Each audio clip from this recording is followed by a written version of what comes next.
Hey, this is Chris from Baja Excluded.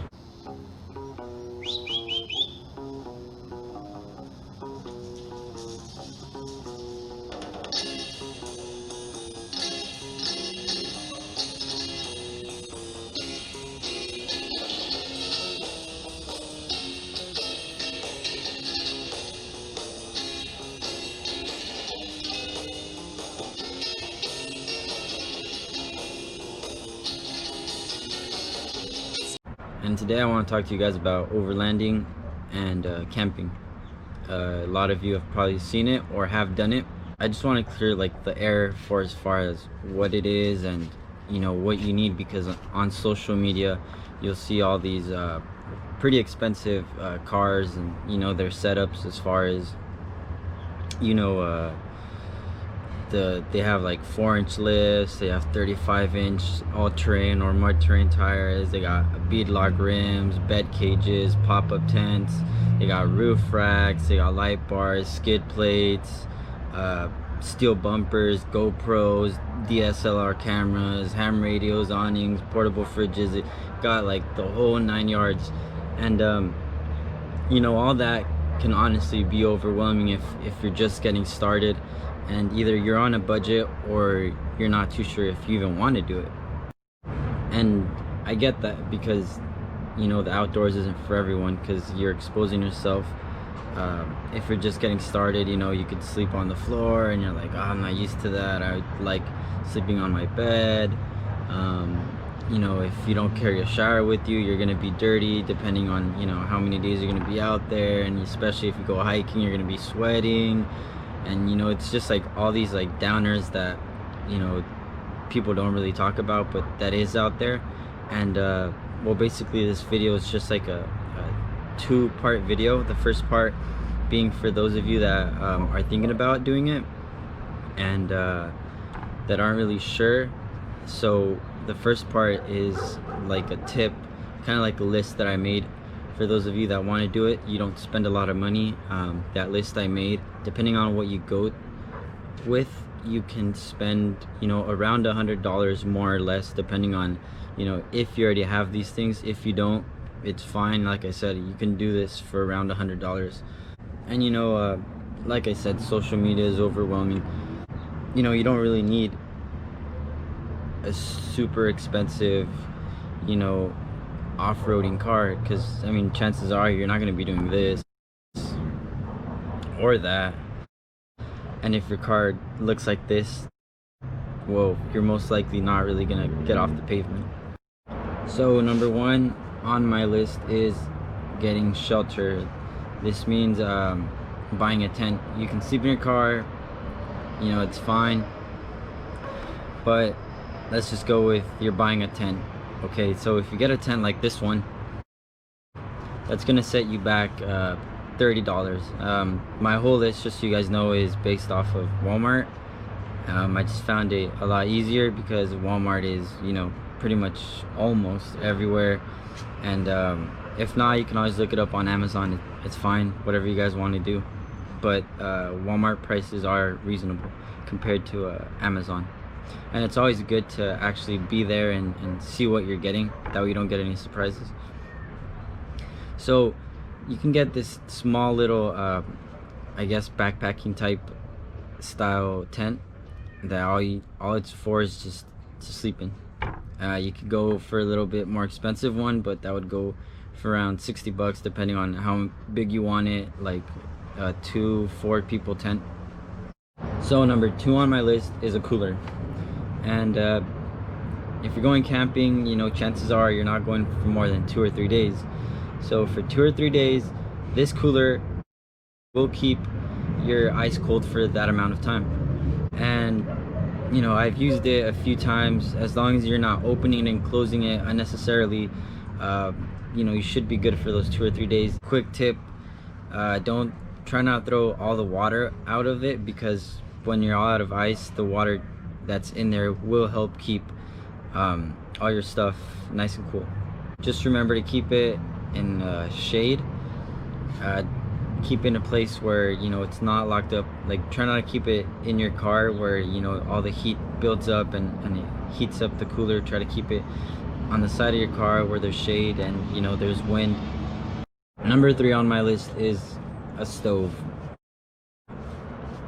And unless you're trying to eat sandwiches for like 2 or 3 days straight, I recommend getting a stove. You know, not only for your food, but you can also heat up your coffee, your chocolate. You know, there's nothing wrong with sandwiches, but if you're gonna go out there, might as well just have a nice warm meal. So if you're gonna buy a stove, you're gonna need gas tanks, which brings me to number 4. This one I do recommend going to Walmart because it's where I've found that they're cheapest. At Walmart you can get a 2-pack for around $7, and I've been to places where for only one you get them for $7. So Walmart is my go-to place for 1 pound propane tanks. Number 5 on the list is chairs. This is like the most versatile thing you could get because you can use them in your house, you know, in your front yard, your backyard, when you go to the park or the beach. They're really versatile. So anyways, you know, you're gonna need a place to sit. So number 6 is the most important one, even though it's the last. But you know, shelter. You can sleep in your car. As far as food goes, even if you're going out there for a day, you don't really need to take that many stuff. And if you're not going to take food, you don't need a cooler, you don't need a stove, you don't need gas tanks. But you know, you do need water. Whether you get like a 5-gallon tank or something like that, which is what I have, I would recommend to never go without water, because if something were to happen and you stay stranded, you can only go 3 days without water, but you can go 30 days without food. So kind of show you what the importance is of water versus food. You know, if something were to happen and you need to go back to the city, walking, you know, carry your water jug, and you're always going to stay hydrated, especially if you go out in the desert. You're going to be sweating a lot. You need to drink a lot of water, stay hydrated. So number 6 is like the most important one. Alright, so your tent, that's 25, cooler is 17, your stove is 30, gas is $7, chairs if you buy 2, 20, water with filling it up, let's just say $12, you're looking at $116. Like I said, it can change depending on whether you have these things or you decide to sleep in your car. It's gonna vary, but if you buy everything, you're looking at $160. Like I said, this is a 2-part video. That first part was just to get the ball rolling so you can start overlanding, and the second part is, you know, now that I have everything ready, so to say, where do I go from there? So I guess you could like simplify camping as setting up a tent and sleeping there. And you know, off-roading. What's off-roading? Well, whenever you're not on a paved road, you are potentially off-roading, whether it's rock crawling, high-speed desert, you know, when you go mudding, you know, you have all these different types of styled off-roading. And what I really like about overlanding is that you get, you know, the crazy terrains, and you get to sleep out in the wilderness in a remote area, you know, and when you reach your destination, you kind of have that thrill of what you were able to embark on, and you were able to test not only your own skills, but as far as your car, what its capabilities are. And you know, when you head back home, you have some pretty cool stories to tell. The one thing that got me into overlanding is the fact that when I leave the city, it's really slow paced out there. The night skies, you know, all that light pollution isn't there, and I'm an amateur photographer, so I like taking pictures of just pretty much anything, you know. So overlanding, how do I do it? How do I get started? First thing I would say is know your car. When I first started, I had a 2-wheel drive 4-banger Ford Ranger, and honestly that thing would take me to a lot of places, and I would be surprised. I did have all-terrain tires, but it's a 2-wheel drive 4 bangers, so it has no power. And I remember one day, so you want to get started, you know, drive your own car. You don't need a 4x4 car. You don't need all-terrain tires. You don't need all these fancy things to go. You know, just even if you have a sedan, go out there, you know, check out the trails, and you know, just have fun. When I first started, I had a 2-wheel drive 4-banger Ford Ranger, and honestly that thing would take me to a lot of places. So if you have a 2-wheel drive car, you know, don't worry about it. You can still go out there. If you have a sedan, I've seen so many sedans to some of the trails that I've been to. Just drive by. You know, you will be limited, but as far as actually doing it, you don't need anything special. So that first thing I would say is your car. Know its capabilities. Check out trails. What you could do for trails is look up apps like Gaia, All Trails, OnX, Off-Road. You know, you can join a community and ask them about trails that are really easy. You know, you could just look these things up and find out if that trail is, you know, something easy, if it's moderate, if it's hard.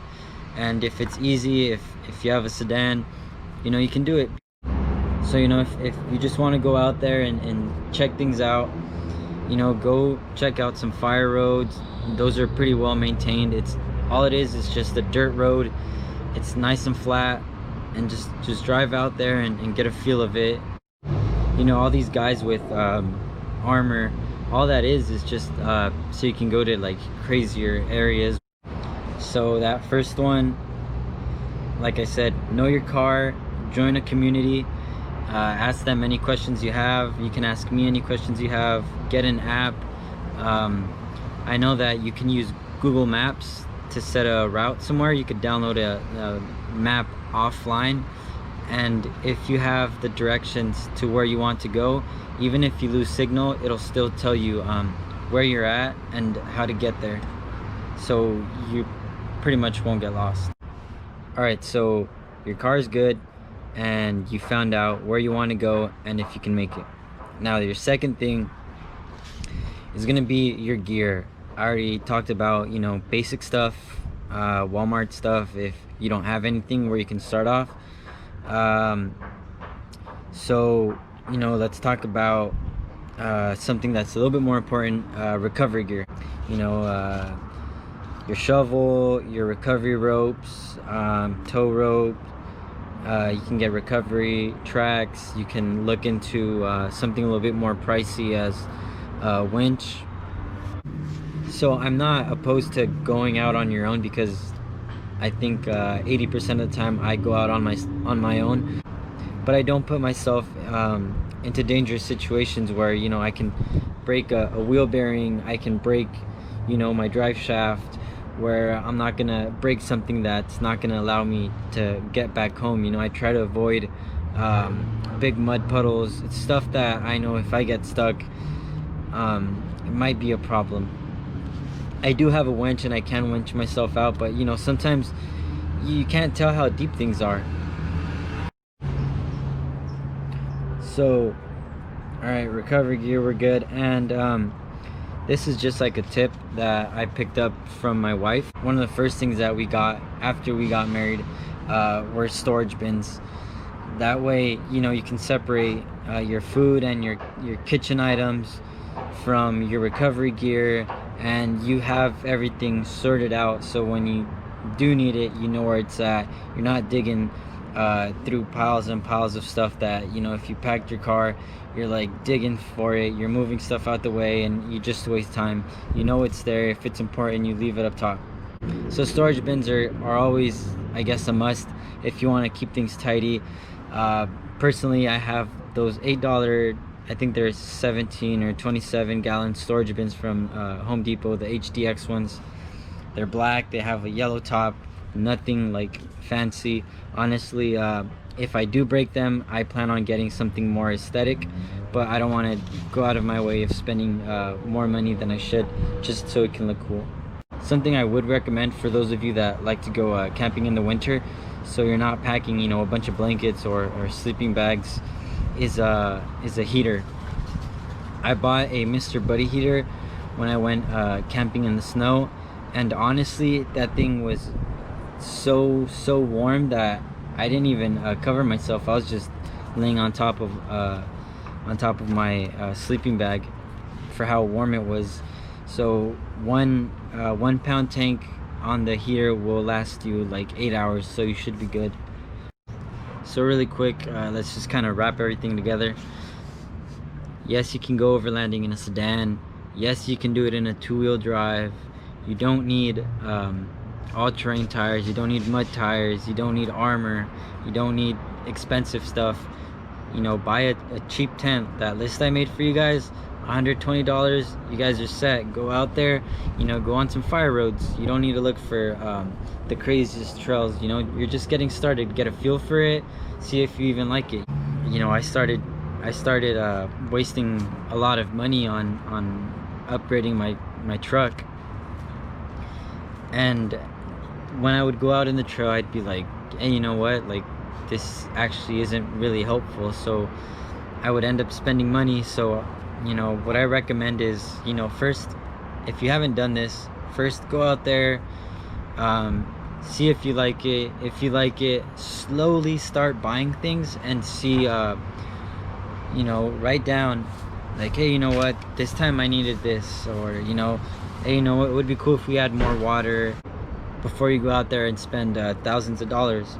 You know, look online, talk to people, ask them where you can go that's easy as far as, you know, your car. If you guys have any questions, let me know.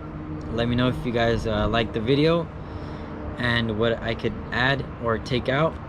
Let me know what's worked out for you guys, and stay safe. See you guys next time.